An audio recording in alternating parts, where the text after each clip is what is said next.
कर्तव्य भूमिती. व्हिडिओ आवडला असेल तर प्लीज लाईक करा, सबस्क्राईब करा, शेअर करा.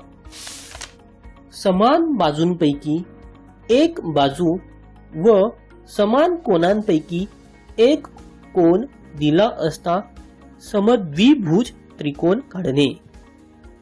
प्रश्न: समान बाजूंपैकी एक बाजू 5 सेंटीमीटर व समान कोनांपैकी एक कोन 65° डिग्री मापाचा असणारा समद्विभुज त्रिकोण काढा.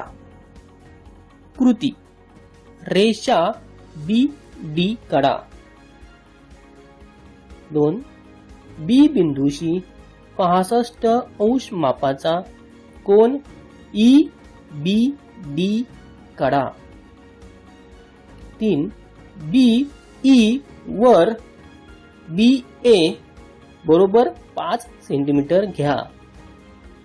बिंदू BA इतकी म्हणजेच 5 सेंटीमीटर त्रिज्या व बिंदू A हे केंद्र घेऊन रेषा BD ला C मध्ये छेदणारा कंस काढा. 5. रेषा AC काढा.